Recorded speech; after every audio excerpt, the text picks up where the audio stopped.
So a few days later, I have pinned down the track, so literally pinned it down. I was so keen to get started, so I started doing a little bit of the scenery, and I actually 3D printed this factory. I've done a little bit of colouring on it, etc. But I did it in grey, which I think is okay. I also 3D printed this crane. I don't know if you can see it too well. I mean, it's not been fastened down or anything, but it's. I thought it looked quite nice for the old style factory, and then also put some different types of scatter down. So I mixed in some grey, black, and a bit of earthy colour to see if it would look realistic. Then I started work on a couple of other areas. One, I wanted a bridge across here to sort of extend the layout as if it goes out off the board. But what I found is that I haven't got like a road bridge. I've been sort of toying with various ideas, using this train for height. But the road bridge that I've sort of printed out has not really worked. It's not big enough. But then when I do it and it's too big, I'll have to work that out. But the other thing that I was playing around with was roads. Believe it or not, that's my plan that I'm working to, what I drew.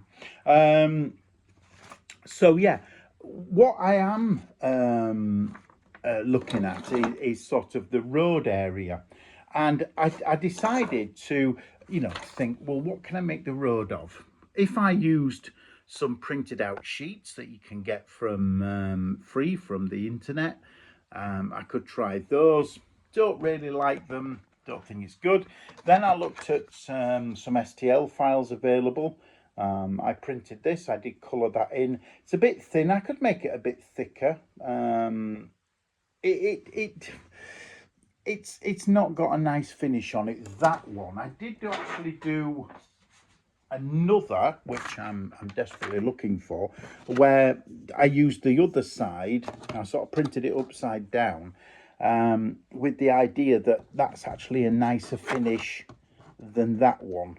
Although some might argue that looks more like how a road would be.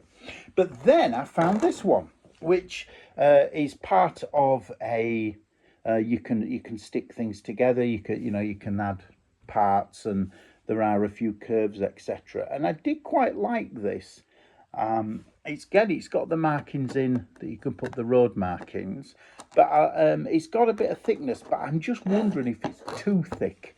I don't know. I might try printing one out at half depth, just see if that's any better. The reason being that then when I put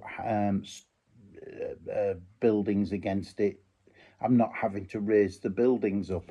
So, just very quickly, that's what I've done so far over a few days. I've also put. I can show you actually. I've put a bulb in that one there. I haven't fastened them down yet, but the buildings. But I've put a bulb in there just so that the factory lights up. And then what I've also done is I've blocked a few windows off, so that obviously when the lights are on, not every room in the factory is lit up as you would expect in a normal building. I like doing that, just blanking off in houses, etc. So you only have, say, one bulb in one room rather than the whole house illuminated. Particularly nowadays, people are more energy conscious. You don't see houses with all the lights in every room glaring, not unless you've got teenagers. Anyway, enough of that. So that's it really. So I'm cracking on. I'm going to try out some more road ideas and then see how I can fit them. I mean, luckily, because it's only a small layout, I don't actually need much road. But what I do need should be printed pretty quick. So keep trying. Thank you for watching, and check back if you'd like to see another video based on my new model layout, which doesn't have a name yet. In fact, I'm just literally winging it as I go along. So thanks for watching.